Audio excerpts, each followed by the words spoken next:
Sobat AdSense, salam pintar. Bersama Kak Ici, tutor ekonomi adsense.id. Pada video kali ini, kita akan membahas materi konsep dasar akuntansi. Kalian siap?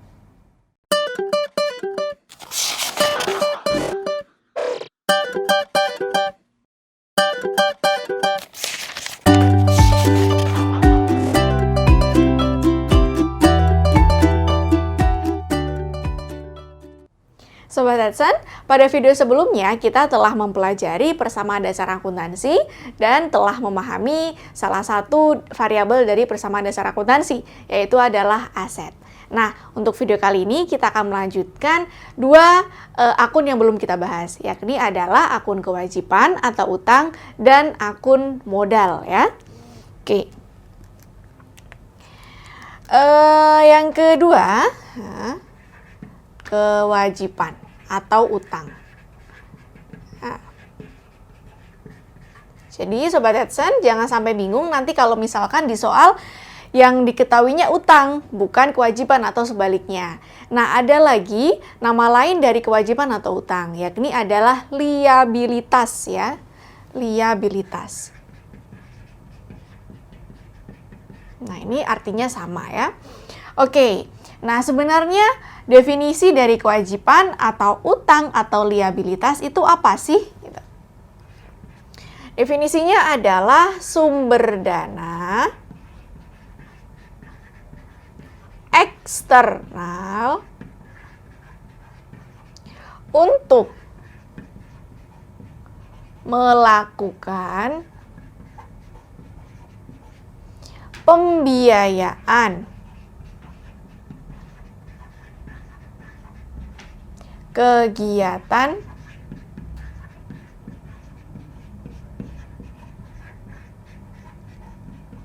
produksi gitu ya.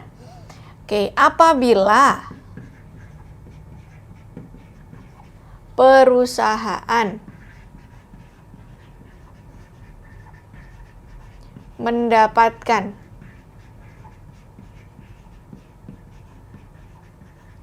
dana dari eksternal, maka ketika jatuh tempo harus mengembalikan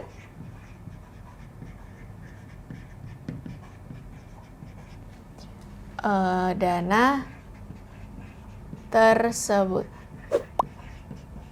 Oke, jadi ini ya penjelasan lengkapnya dari kewajiban atau utang, yakni sumber dana eksternal untuk melakukan pembiayaan kegiatan produksi. Jadi kalau misalkan modalnya nih nggak cukup untuk berproduksi, maka perusahaan diperbolehkan untuk meminjam uang dari pihak eksternal, entah dari perbankan atau dari lembaga keuangan lainnya. Boleh nggak kalau misalkan dari perusahaan lain? Boleh. Boleh nggak dari publik yang lain? Boleh gitu ya. Yang penting dari pihak eksternal. Apabila perusahaan mendapatkan dana dari eksternal, maka ketika jatuh tempo juga harus dikembalikan. Sebenarnya konsepnya sama seperti kita berhutang gitu. Cuma mungkin nanti ada beberapa persyaratan tertentu yang membedakan antara utang pribadi dengan utang perusahaan gitu. Biasanya utang perusahaan ini dibagi menjadi dua macam, utang jangka pendek dan utang jangka panjang ya. Jenis utang, nah, ini dibagi menjadi dua ya. Ini ada utang jangka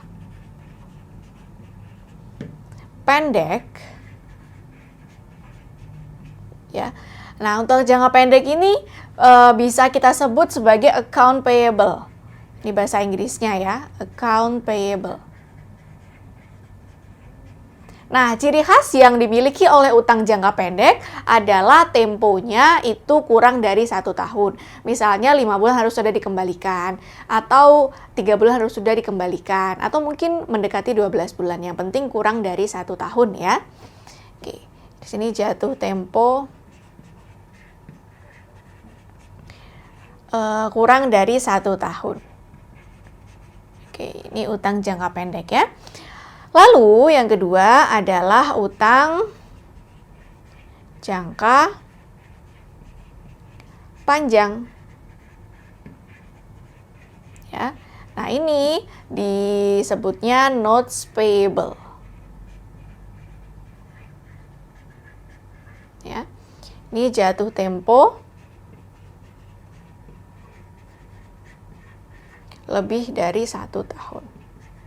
Notes payable juga bisa kita artikan sebagai wesel bayar ya. Jadi kalau kita sudah dapat wesel bayar, berarti kita harus membayarkan utang yang sebelumnya kita pinjam.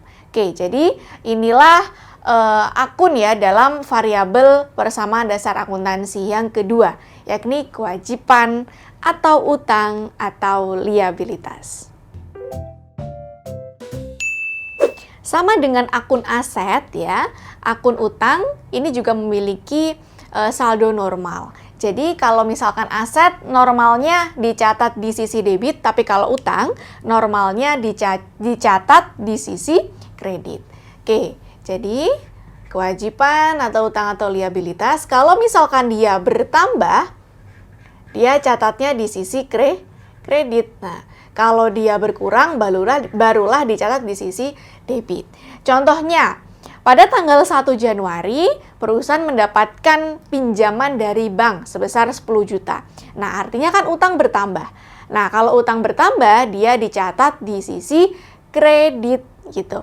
Nanti debitnya apa, kan harus berpasangan tuh kalau kita ingin menulis jurnal. Nah, jadi kalau kita mendapatkan pinjaman, dicatatnya seperti ini. Ya. Kalau dapat pinjaman berarti yang sisi sebelah kredit adalah utang kan pasti. Nah, di sisi sebelah kredit. Loh, terus nanti debitnya apa? Nah, karena kita mendapatkan uang masuk ke dalam perusahaan, maka yang terdampak adalah akun kas. Ya, akun aset tuh. Nah, kalau kas bertambah sesuai dengan teori, dia akan dicatat di sisi debit. Ini debit, ini kredit. Nah, begini ya contoh pencatatan ketika perusahaan mendapatkan pinjaman. Jadi, yang di kredit adalah utang, lalu yang di debit adalah kas. Jumlahnya harus sama. Oke, itulah pencatatan jurnal ya, pencatatan dalam bentuk debit atau kredit untuk akun kewajiban atau utang. Nah, sekarang kita menuju ke variabel yang ketiga dalam persamaan dasar akuntansi, yaitu modal. Ya. Oke, yang ketiga ini modal. Nah, modal ini memiliki nama lain juga, teman-teman, yakni ekuitas ya. Ini sinonimnya. Modal juga bisa kita sebut sebagai ekuitas. Nah, sebelumnya kita telah mempelajari bahwa kewajiban itu sumber dana eksternal untuk melakukan pembiayaan kegiatan produksi. Nah, kalau modal sebaliknya, modal itu merupakan sumber dana dari pihak internal ya untuk melaksanakan kegiatan produksi.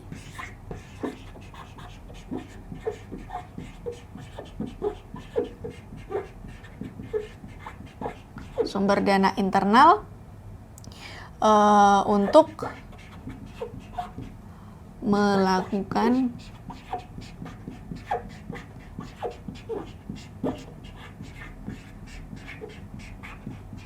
produksi.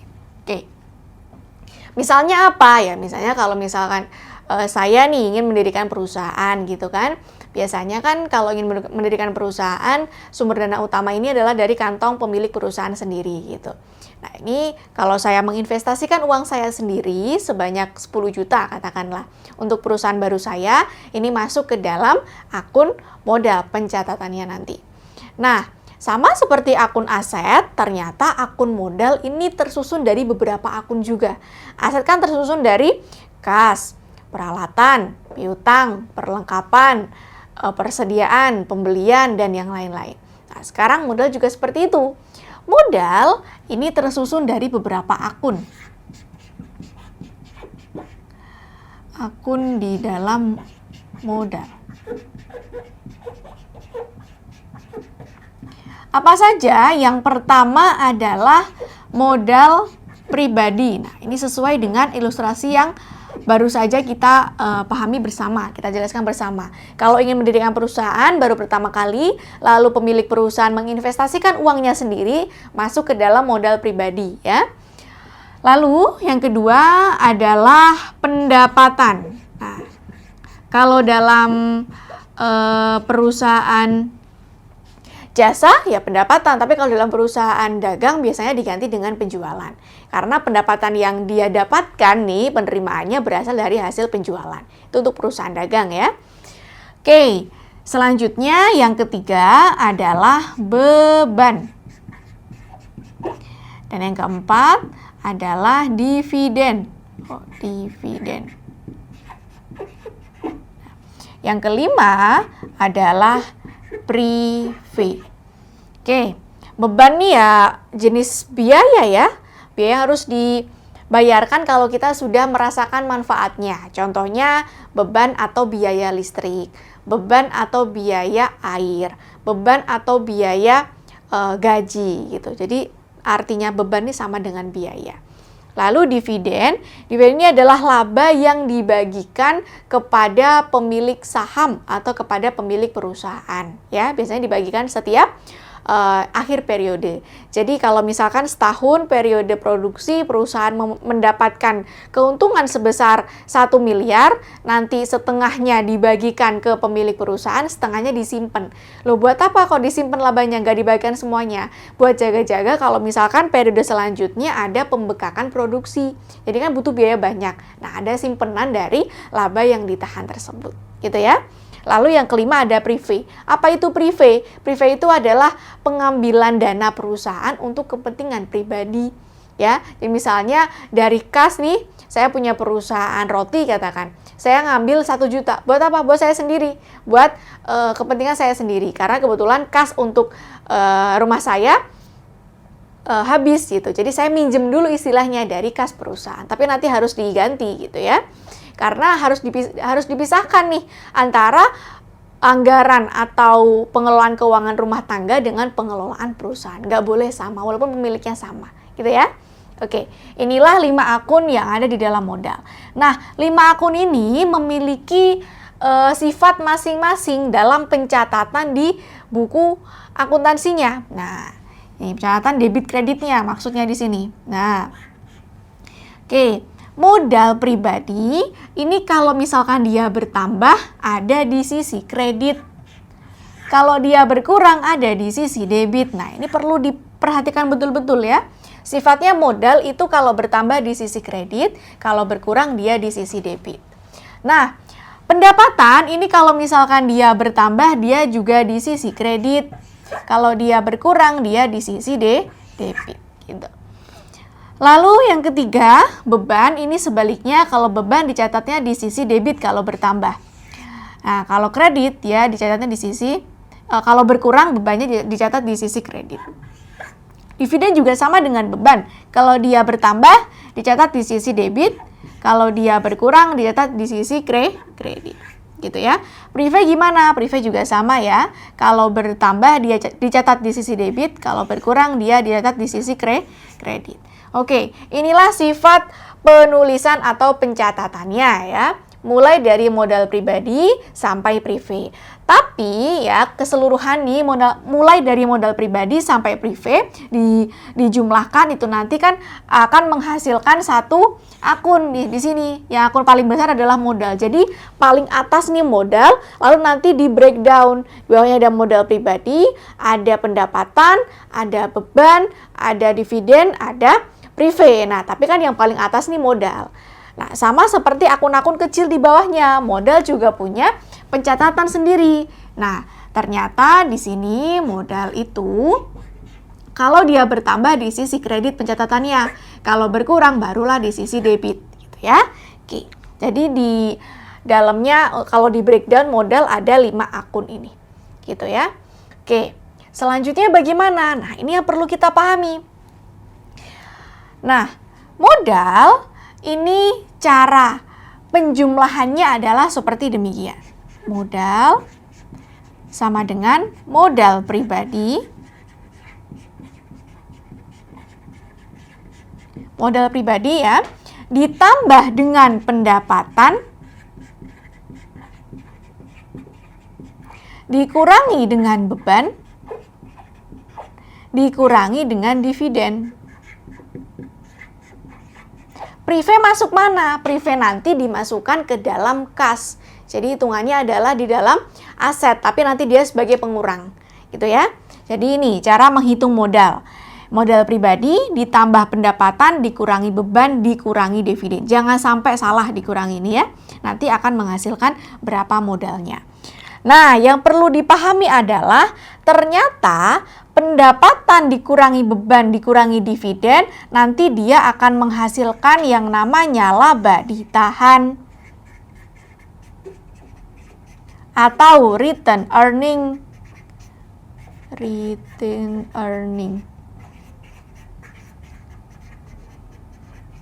Oke, jangan sampai bingung ya. Di return earnings. Nah, jadi saya ulangi lagi. Modal nih, variabel ketiga dalam persamaan dasar akuntansi itu merupakan hasil operasi dari modal pribadi ditambah pendapatan dikurangi beban dikurangi dividen. Ternyata pendapatan dikurangi beban dikurangi dividen merupakan bagian dari laba ditahan gitu. Artinya apa? Artinya modal merupakan penjumlahan antara modal pribadi dengan laba ditahan. Gitu ya. Oke. Loh, maksudnya apa sih laba ditahan? Nah, ini pendapatan ini merupakan hasil dari operasi suatu perusahaan. Katakanlah saya memiliki perusahaan elektronik yang memproduksi HP. Setiap tahun saya mendapatkan keuntungan 1 miliar. Oke, berarti pendapatan 1 miliar kan? 1 miliar pendapatan. Ternyata untuk memproduksi HP dalam setahun saya harus bayar beban, entah itu listrik, air, pekerja, dan yang lainnya. Totalnya adalah 50 juta. Jadi 1 miliar pendapatan dikurangi 50 juta. Hasilnya 950 juta. Ya nggak? Ya kan? Hasilnya adalah 950 juta. Nah, selanjutnya karena perusahaan saya memiliki beberapa pemegang saham, let's say ada 10 orang. Nah, ini setiap akhir tahun saya berikan laba. Ini loh hasil dari perusahaan kita. Nah, katakanlah saya berikan laba 50 juta per pemilik atau pemegang saham. 50 juta kali 10 orang dapat 500 juta. Jadi, sisakan 950 setelah dikurangi beban.